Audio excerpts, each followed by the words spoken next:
नमस्कार, आप देख रहे हैं इंडिया न्यूज और मैं हूं आपके साथ निकिता।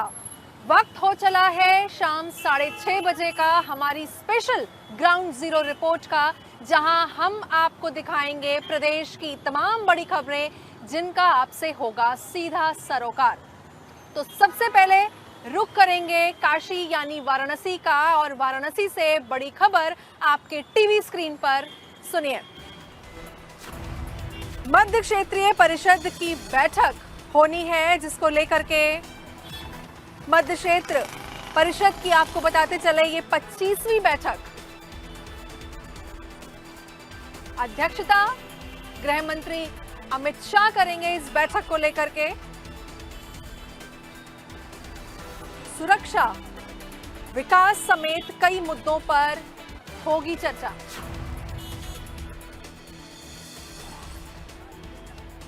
मुख्यमंत्री योगी आदित्यनाथ समेत 4 राज्यों के मुख्यमंत्री इस चर्चा और बैठक में होंगे शामिल। आपको बता दें, उत्तराखंड, छत्तीसगढ़ और मध्य प्रदेश के मुख्यमंत्री इस बैठक में करेंगे शिरकत।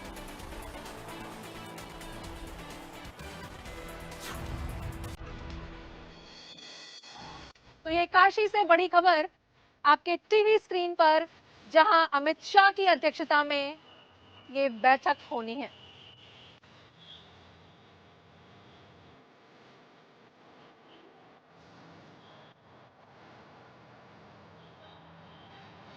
मध्य क्षेत्रीय परिषद की बैठक होगी, जहां पर मुख्यमंत्री योगी आदित्यनाथ समेत 4 राज्यों के मुख्यमंत्री करेंगे शिरकत। तो काशी से ये बड़ी खबर आपकी टीवी स्क्रीन पर, जहां मध्य क्षेत्रीय परिषद की बैठक होगी और 25वीं बैठक है ये। अमित शाह करेंगे इस बैठक की अध्यक्षता, जहां पर सुरक्षा, विकास समेत कई बड़ों मुद्दों पर होगी चर्चा।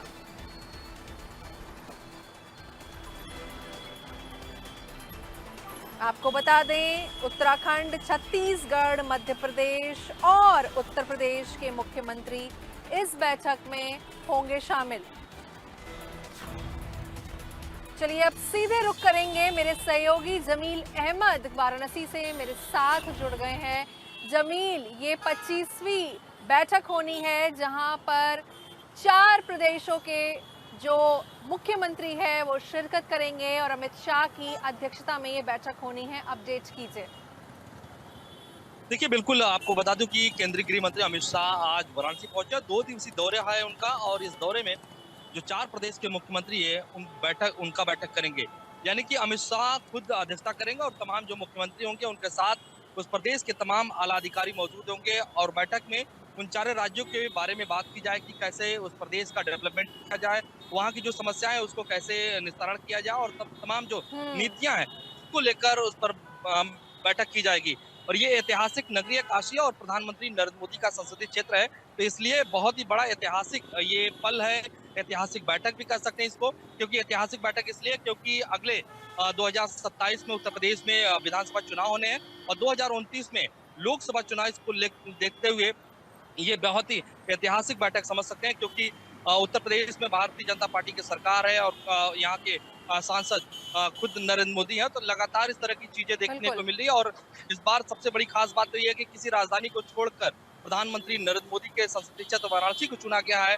ये मध्य क्षेत्रीय जो बैठक है, तो इसमें तमाम जो तैयारियां थी, लगातार 2 दिन से लगातार तैयारियां चली थी, और तैयारियां मुकम्मल होने के बाद आज जब गृह मंत्री वाराणसी पहुंचे तो 11 जगह पर उनका भव्य स्वागत किया गया। जो बनारस की पौराणिक सभ्यता है कि अतिथि देवो भव, उन तमाम तरीके के जो ढोल नगाड़ों के साथ गृह मंत्री अमित शाह का स्वागत किया गया। उसके बाद वो सीधा काल भैरव बाबा के दरबार पहुंचे, उसके बाद कुछ ही देर बाद वो पहुंचेंगे बनारस के ताज होटल में, जहां पर बैठक की शुरुआत करेंगे। तो निश्चित तौर पर यह बैठक बहुत ही ऐतिहासिक होने वाली है, और खुद गृह मंत्री अमित शाह इसकी अध्यक्षता करेंगे, और चारों मुख्यमंत्री उनके साथ बैठेंगे। तमाम जो आला अधिकारी होंगे उस प्रदेश के वो बैठेंगे, और प्रदेश लेवल पर यह बैठक होगी और उस पर समस्याएं को सुना जाएगा। तमाम नीतियों के बारे में बातचीत होगी कि कैसे प्रदेश में जो समस्या है उसको दूर किया जाए, और साथ ही साथ जो नक्सल है, एक बड़ा मुद्दा है, नक्सल को लेकर भी बैठक में बातचीत की जा सकती है। तो ये तमाम चीजों को लेकर बैठक होगी और बहुत ही ऐतिहासिक ये बैठक माना जा रहा है।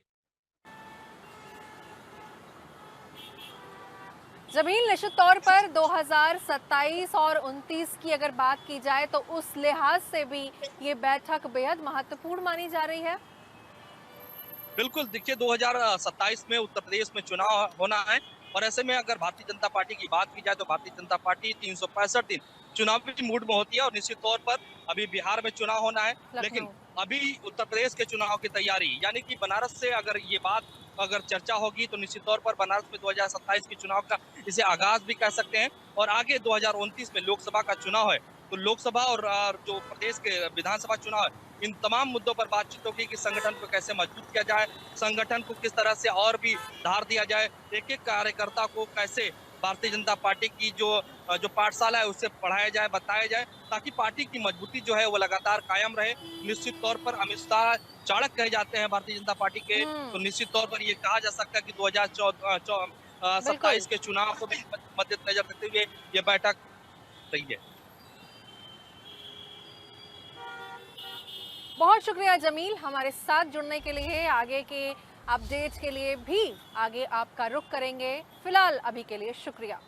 रुख करेंगे अब अगली बड़ी खबर का, लखनऊ से है, जहां पर आपको बता दें कि लखनऊ में एक बड़ा रेल हादसा होते होते टल गया।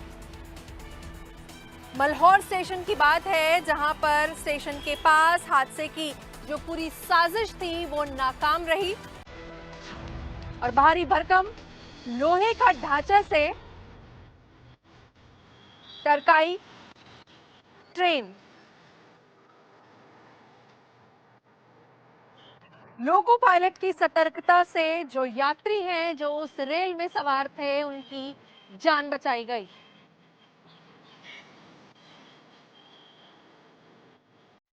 रेस्क्यू के लिए मौके पर पुलिस अधिकारी पहुंचे।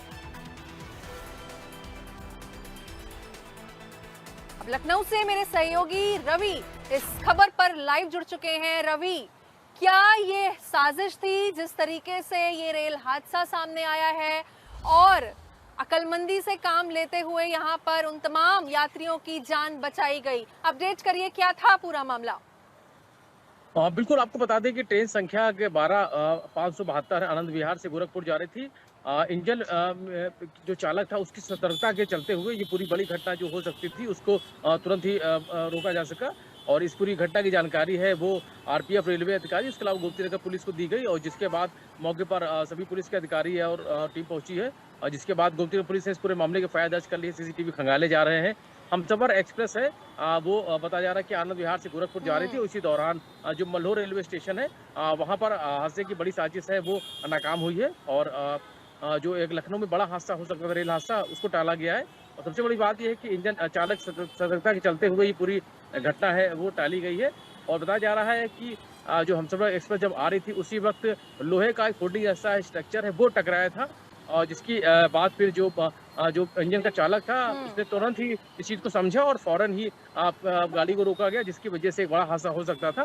फिलहाल इसके बाद तुरंत ही इसकी पूरी जानकारी है वो आरपीएफ को दी गई, रेलवे अधिकारियों को बताया गया, उसके साथ ही पुलिस उस पूरे मामले की जानकारी दी गई, जिसके बाद सब तमाम पुलिस के अधिकारी मौके पर पहुंचे हैं, उसको वहाँ से हटाया गया। उसके साथ ही सीसीटीवी फुटेज के आधार पर देखा जा रहा है कि इसके पीछे कौन है, क्या साजिश है, क्या कुछ है उसके पीछे, और गोमती नगर पुलिस ने इसके लेकर एफआईआर दर्ज कर ली, इस पूरे मामले की जांच शुरू कर दी है। जी रवि, आप भी क्योंकि मौके पे मौजूद थे जब ये पूरा वाकया हो रहा था, तो क्या लगता है क्या रही इस पूरे घटना के पीछे वजह? हालांकि सतर्कता के चलते जान बचाई गई यात्रियों की, लेकिन क्या वजह निकल कर आ पाई है? बिल्कुल, जो इंजन चालक था उसकी सतर्कता के चलते ही पूरी ये जो बड़ी घटना हो सकती थी उसको रोका गया है। फिलहाल इस पूरी घटना को लेकर जो भी सीसीटीवी वहाँ आसपास के हैं वहाँ के अगर लोग मौजूद हैं उसको भी लेकर उससे भी जानकारी जुटाई जाएगी। आखिर इस सब के जल्दी पीछे बता क्या है, दिया कुछ करो। साजिश है या जो कुछ भी है, इसको जानकारी जुटाने की कोशिश की जा रही है। फिलहाल गोमती नगर पुलिस ने इस पूरे मामले की एफआईआर दर्ज कर ली है, उस पूरे मामले की जाँच शुरू कर दी है। सीसीटीवी फुटेज वगैरह खंगाले जा रहे हैं ताकि इससे जो भी लोग इसमें शामिल हो उसके बारे में जानकारी मिल सके। जी। बहुत शुक्रिया रवि हमारे साथ जुड़ने के लिए और तमाम जानकारी हम तक पहुंचाने के लिए।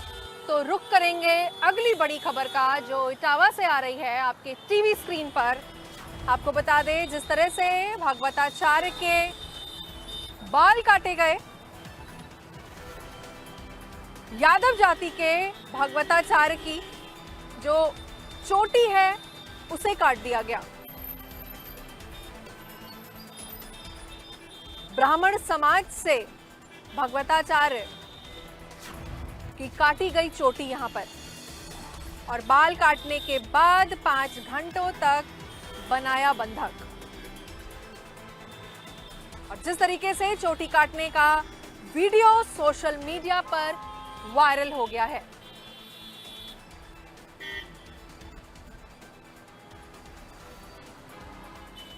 तो इटावा से बड़ी खबर आपके टीवी स्क्रीन पर, जहां पर भागवताचार्य के बाल काटे गए और उसके साथ ही बाल काटने के 5 घंटे तक उन्हें बंधक बनाए रखा। सोशल मीडिया पर यह वीडियो तेजी से वायरल हो रहा है।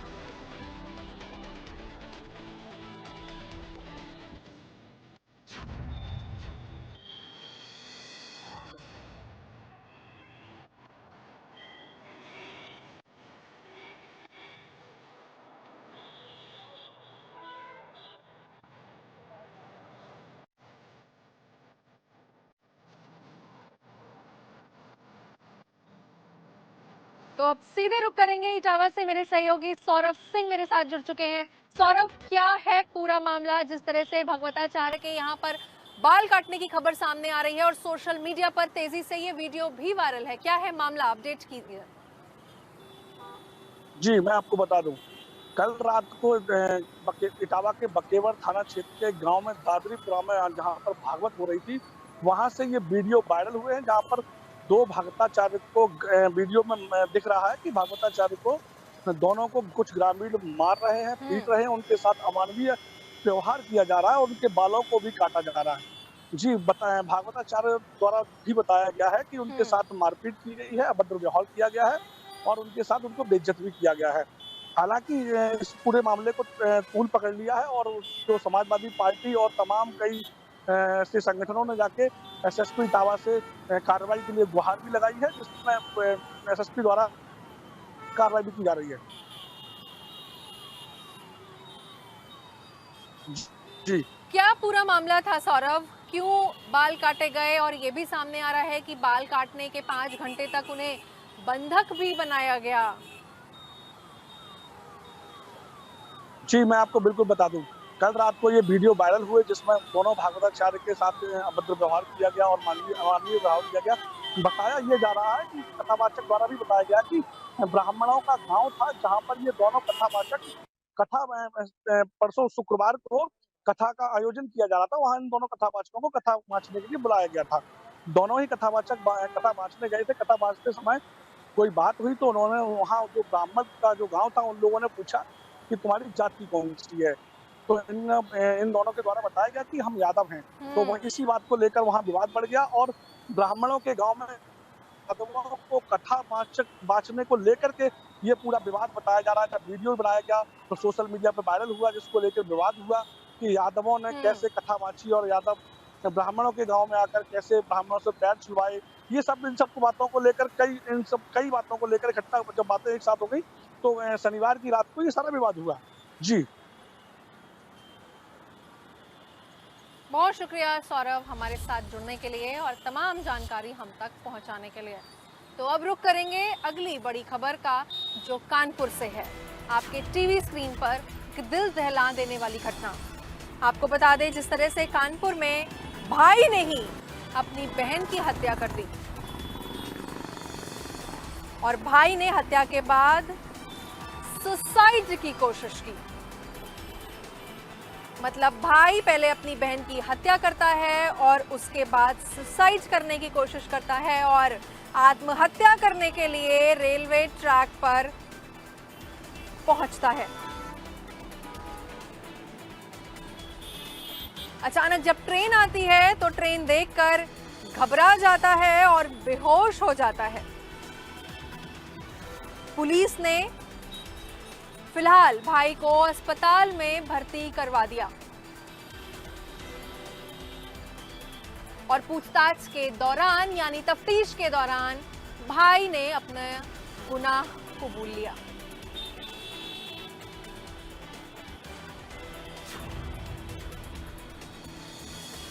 तो कानपुर से ये बड़ी खबर आपके टीवी स्क्रीन पर, जहां भाई ने अपनी बहन की हत्या।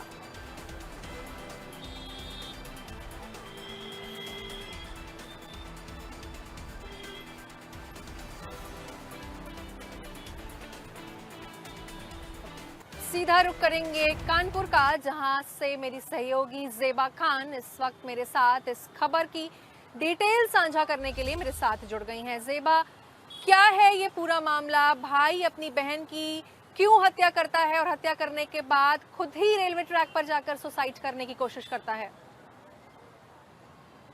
देखिए, दरअसल ये बहुत दर्दनाक कहानी है कानपुर के गोविंद नगर थाना क्षेत्र की। उसकी जो बहन है द्रौपदी, उसकी उम्र 69 साल की थी और जो भाई है उसकी एज जो है वो 70 इयर्स की है। और दो बहन और भाई दोनों बीमार थे। बहन की बाईपास सर्जरी हो चुकी थी, खर्च का वहन नहीं कर पा रहे थे। प्यार इतना था कि भाई और बहन ने सोचा कि दोनों में से अगर एक भी मर जाएगा तो एक दुर्गति हो जाएगी और खर्च चूंकि उठा नहीं पा रहे थे इलाज का, इसलिए भाई ने बहन के कहने पर उसकी हत्या कर दी। क्योंकि बहन ने उससे कहा था कि पहले तुम मेरी हत्या करना और फिर खुद आत्महत्या कर लेना। तो बहन के अनुरोध पर भाई ने पहले क्या किया कि उसके वहीं पर घर में एक रखा हुआ था बांका, उसको सर पे मारा और जब देखा बहन की सांसें नहीं थम रही है तो दोनों अंगूठे बांधकर करंट लगा दिया ताकि उसकी बहन पूरी तरीके से खत्म हो जाए। उसके बाद वो बहन जो है खत्म हो जाती है। उसके बाद बदहवास हालत में भाई जो है गोविंद नगर स्टेशन पहुंचता है रेलवे ट्रैक पर आत्महत्या के इरादे से, लेकिन वहां ये सोचकर बेहोश हो जाता है कि उसने अपनी बहन की हत्या कर दी। उसके बाद उसको हॉस्पिटल में एडमिट कराया गया। हालांकि जो भाई है वो वृद्ध है, उसने अपना जो है जुर्म कबूल लिया है और ये जो मामला है पूरा, ये प्यार की वजह से एक दूसरे की दुर्गति ना हो इस कारण से अंजाम दिया। क्योंकि दोनों में से अगर एक भी मर जाता, वो उम्र के इस पड़ाव पर थे, तो एक दूसरे की देखभाल कौन करता, दुर्गति हो जाती। इसलिए भाई ने जो है वो बहन की हत्या कर दी और खुद भी आत्महत्या करने जा रहा था। 12 अपराध तो हुआ है और इसको देखते हुए पुलिस ने ये जानकारी भी दी है कि जो धाराएं हैं उसमें ही मामला जो है दर्ज किया जाएगा। जी ज़ेबा, घर की अगर बात की जाए तो परिवार में क्या सिर्फ भाई बहन ही शामिल थे? जी, ये दोनों आपस में भाई बहन थे और काफी सालों से साथ में रह रहे थे और वृद्ध हो चुके हैं, कोई देखभाल करने वाला नहीं था। और जो इनके एक बड़े भाई हैं पुरुषोत्तम, वो बैंक से रिटायर है, वो अलग रहते हैं और परिवार का कोई भी सदस्य जो है, मतलब उनके जो भाई हैं, बात करने की कोशिश करी गई, फोन किया गया और जहाँ पर पोस्टमार्टम हो रहा था वहां पर गए, लेकिन उन्होंने किसी भी प्रकार की बातचीत करने से और कुछ भी बताने से इनकार कर दिया। कहा कि मुझे नहीं पता, मैं उनके साथ में नहीं रहता था। बहुत शुक्रिया ज़ेबा हमारे साथ जुड़ने के लिए और ये तमाम जानकारी हम तक पहुंचाने के लिए। आगे भी आपका रुख करेंगे। फिलहाल के लिए धन्यवाद। तो अब बढ़ेंगे अगली बड़ी खबर का, जो चंदौली से आ रही है टीवी स्क्रीन पर आप सभी के, जहां पर खनन अधिकारी के खिलाफ FIR दर्ज की गई है और खनन अधिकारी ही नहीं, उनके समेत 5 अन्य पर भी FIR हुई है। ADG से शिकायत के बाद ये पूरी FIR और मामले को दर्ज किया गया। गिट्टी से लदे ट्रकों में अवैध वसूली का आरोप बताया जा रहा है और इस पूरे मामले में क्राइम ब्रांच कर रही है पूरी जांच।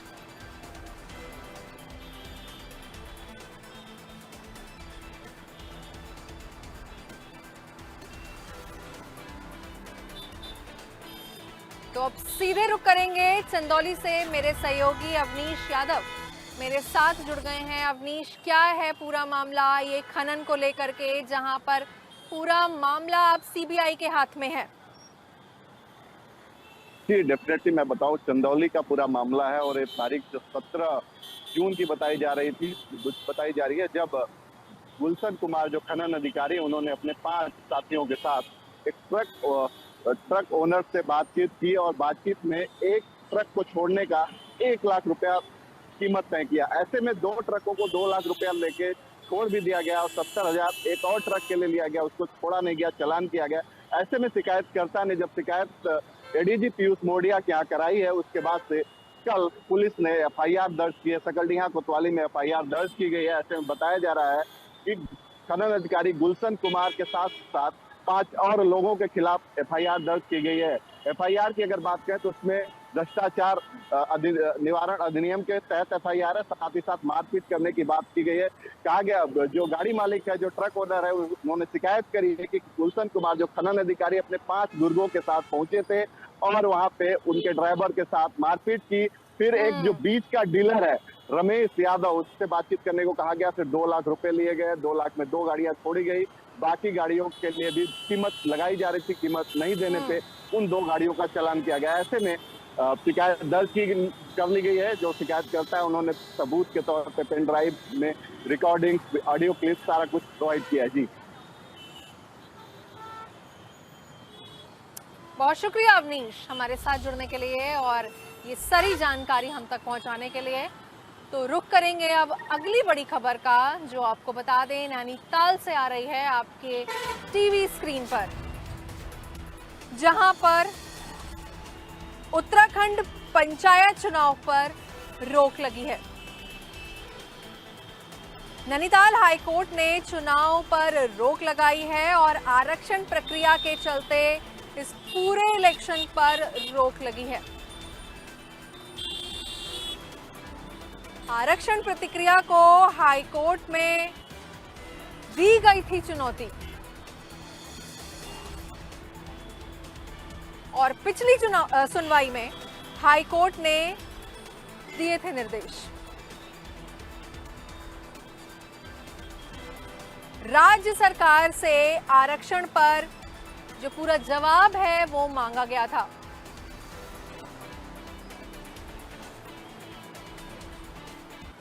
और आज राज्य सरकार ने दाखिल किया था जवाब और आरक्षण प्रतिक्रिया को एचसी में दी गई थी चुनौती। और इस पूरी अपडेट पर देहरादून का सीधे रुख करेंगे, जहां से मेरे सहयोगी सचिन मेरे साथ जुड़ गए हैं। सचिन, क्या है पूरा मामला? अपडेट करिए, किस लिए रोक लगा दी गई है यहाँ पर चुनाव को लेकर के?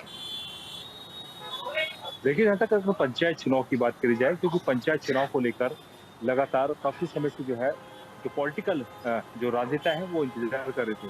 लेकिन वही भाजपा और कांग्रेस की बात करें, क्योंकि आरक्षण का पेच काफी लंबे समय से फंसा हुआ था। आरक्षण को लेकर जो है स्थिति जो है स्पष्ट बिल्कुल भी नहीं हो पाई थी। लेकिन वही पेच जो है फिर से जो है जिस तरीके से हाई कोर्ट ने, यानी उत्तराखंड के हाई कोर्ट ने जो है सरकार से जो है जवाब तलब किया है। लेकिन सबसे बड़ी बात यह है कि जिस तरीके से जो है आरक्षण को लेकर कहीं ना कहीं तमाम प्रकार से जो है सवाल खड़े किए जा रहे थे, क्योंकि अब चुनाव की किसी जो तारीख थी उसकी घोषणा भी हो चुकी थी। साथ ही जो है जिस तरीके से अधिसूचना जारी हो चुकी थी, आचार संहिता यहाँ पर लग चुकी थी। लेकिन हाई कोर्ट ने इन सब चीजों को खारिज कर दिया, यानी सरकार से जो है जवाब तलब किया है। तो कहीं ना कहीं अब देखते हैं, क्योंकि हाई कोर्ट का ये मामला है, हाई कोर्ट पर क्या निर्णय लेता है। फिलहाल के लिए सरकार ने अपनी ओर से अपना पक्ष रखा है, वहां पर जो है एप्लीकेशन दी है। लेकिन अभी कोर्ट इस पर डिस्कस करेगा, निर्णय लेगा क्या कुछ आगे किया जाता है। लेकिन जिस तरीके से क्योंकि आपने देखा होगा उत्तराखंड के ज्यादातर मामले जो है हाई कोर्ट में चले जाते हैं, यानी सरकार की अगर बात करी जाए सरकार को लेकर। लेकिन सवाल कहीं है, क्योंकि जिस तरीके से विपक्ष की बात करें, चाहे लोकल लोगों की बात करी जाए, तो ये बहुत ही बड़ा सवाल है अपने आप में। यानी अगर इसमें खामियां पाई जाए, यानी पंचायती राज की बात करी जाए या पंचायती राज जो विभाग है, कहीं ना कहीं अगर खामियां है, कहीं ना कहीं जो है हाईकोर्ट ने जो है पंचायती जो चुनाव है, पंचायत चुनाव, उस पर रोक लगाई है। तो कुल मिला के कहा जा सकता है कहीं ना कहीं, क्योंकि आरक्षण की स्थिति काफी हो पाई थी। क्योंकि आरक्षण काफी लंबे समय से चल रहा था। यानी कहीं ना बिल्कुल। कहीं जो है कोई त्रुटि इसमें हुई है, जिसकी जो है जिसमें जो है हाई कोर्ट ने जो है सरकार से हाँ। जवाब तलब किया है। अब आगे देखते हैं इस पे क्या कुछ निर्णय जो है हाई कोर्ट लेता है। बिल्कुल, अब देखना ये होगा कि आखिर क्या कुछ हाई कोर्ट निर्णय लेता है। सचिन, बहुत शुक्रिया हमारे साथ जुड़ने के लिए, आगे भी आपसे अपडेट लेंगे। फिलहाल के लिए शुक्रिया, और फिलहाल के लिए अब हमें भी इजाजत दीजिए। कल फिर से हाजिर होंगे 6:30 बजे आपके सामने लेकर अपनी स्पेशल ग्राउंड जीरो रिपोर्ट का। तब तक के लिए फिलहाल मुझे और मेरी टीम को इजाजत दीजिए, और देश और दुनिया की खबरों के लिए जुड़े रहिए, देखते रहिए इंडिया न्यूज़ उत्तर प्रदेश उत्तराखंड।